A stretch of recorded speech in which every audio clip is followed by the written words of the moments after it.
Hi guys, welcome back to my channel, Focus on Marriage and Family. My name is Sylvia Jambi, and those who missed my introduction video, I'll be speaking about issues that are surrounding young marriages and young families.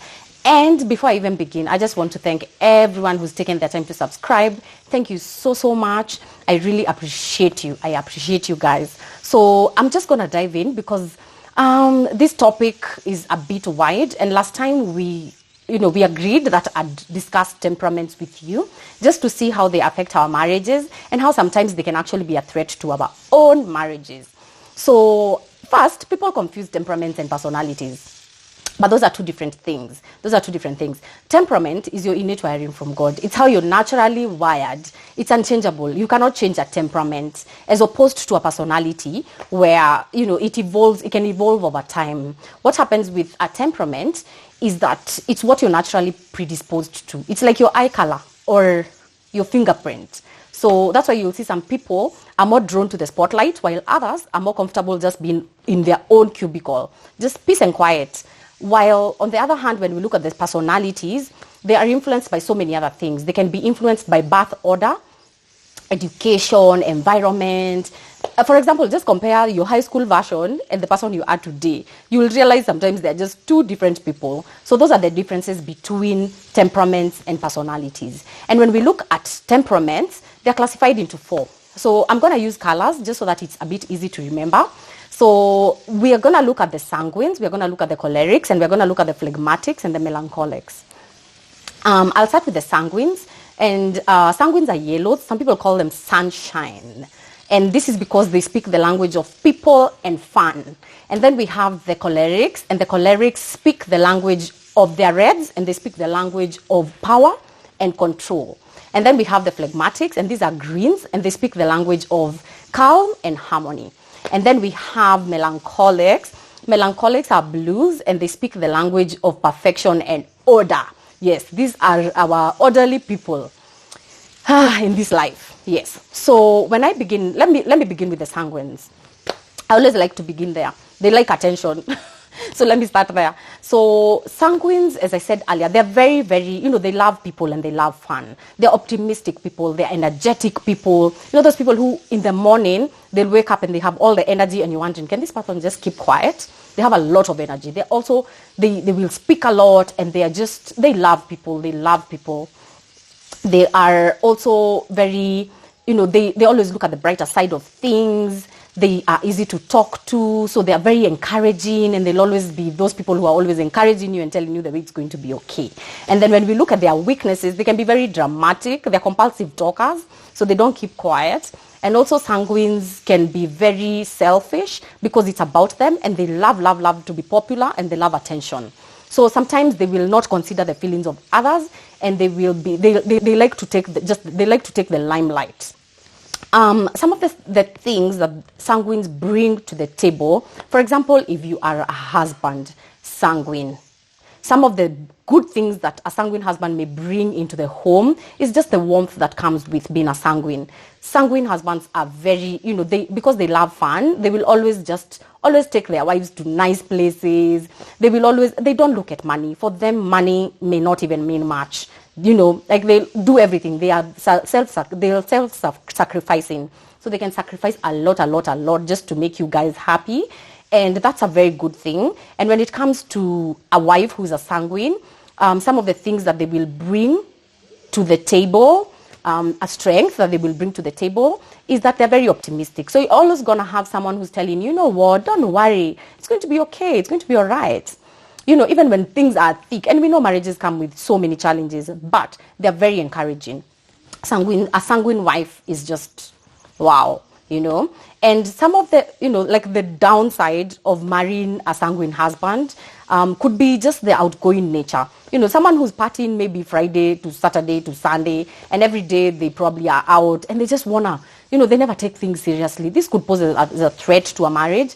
Because as wives, we don't want to hear an Emily, Carol, Joyce, Jane each and every day. We are hearing a different name or someone who's calling your phone. So a lot of insecurity issues could come with that because they're very friendly, and sometimes they'll talk to women.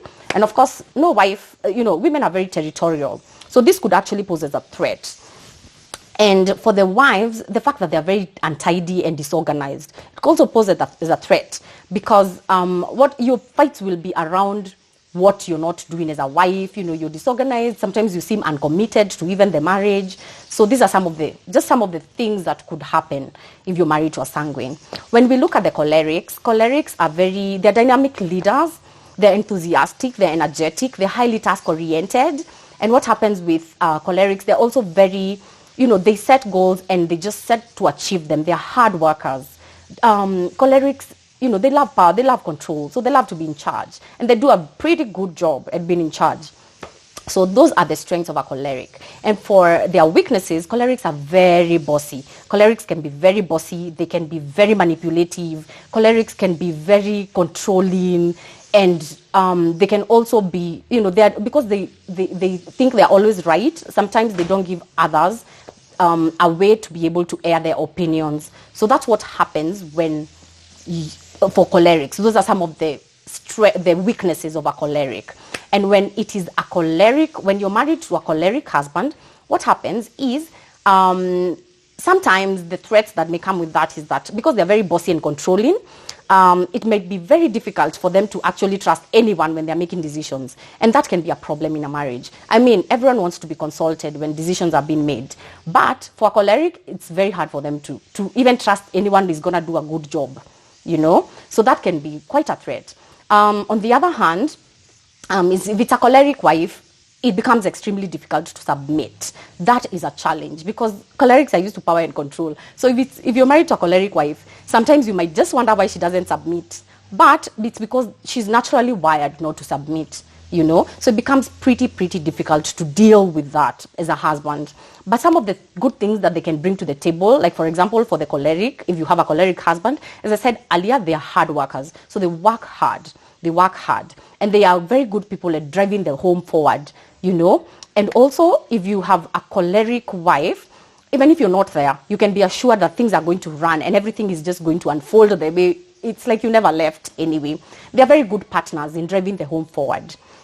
When we look at the other temperament, which is the phlegmatics, we said they're the greens and they speak the language of calm and harmony. And these are, some of their strengths are, they're very kind, they're very considerate, they're very reliable, they're loyal, they're easy to talk to, they're just so nice, they're just kind-hearted. All phlegmatics, they are just amazing.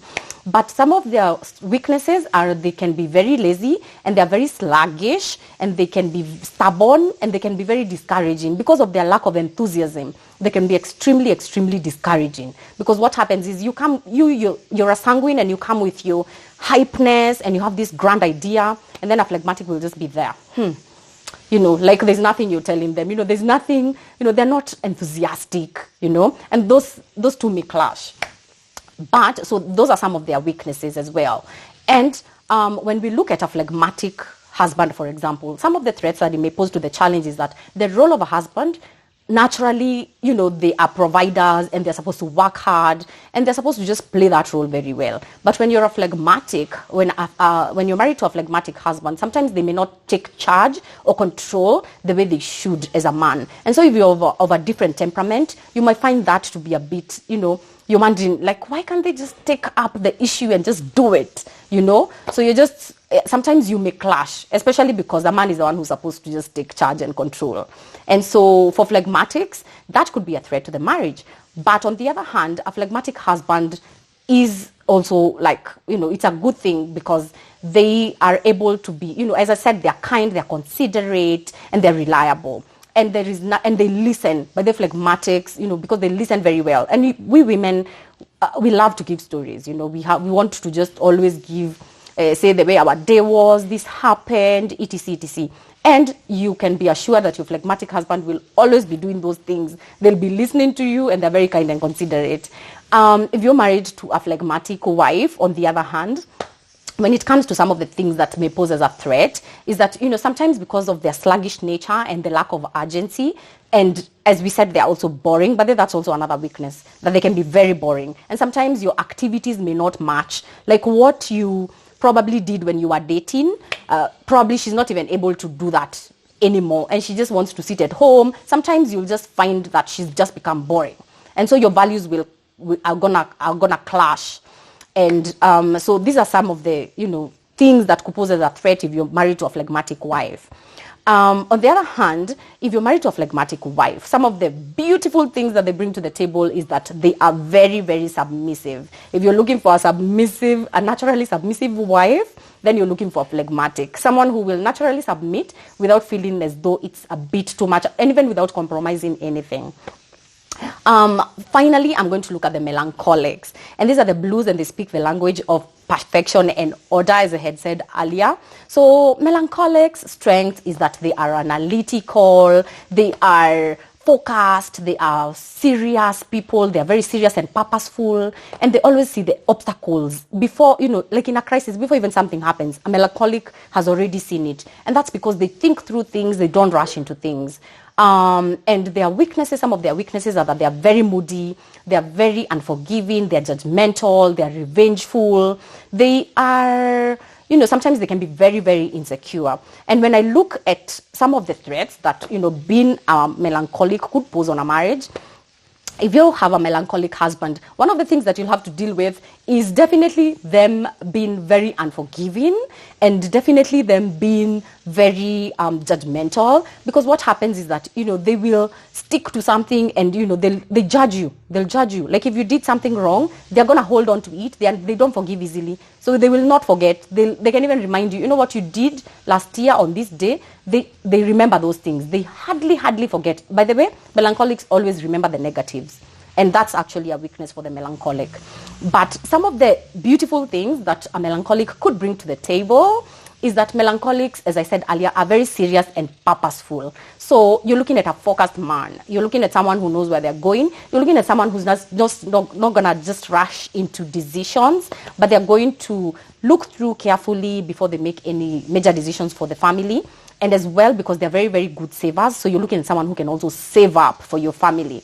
But if you're also married to a melancholic wife, you are definitely looking at someone who's very organized and tidy. And for a husband, definitely, you do not have a problem here. You're going to have a good system in your home, and you're going to have someone who's very orderly and who just puts your things together, and you're going to enjoy that. And if you're married to a melancholic wife, most definitely, as I said, because they hold on to things and they can be very insecure. So if you're looking for an FBI or a detective, you will find them in the melancholic wife. The person who wakes up at night to snoop, and then you'll never know that they are snooping. They'll just ambush you with facts and tell you, you did this. That's your melancholic wife for you. So those are some of the threats that, it could pose to a marriage. This has just been, this is a lot. And I was just trying to compress it just so that you can see where you fit in terms of temperaments. So I've discussed the 4.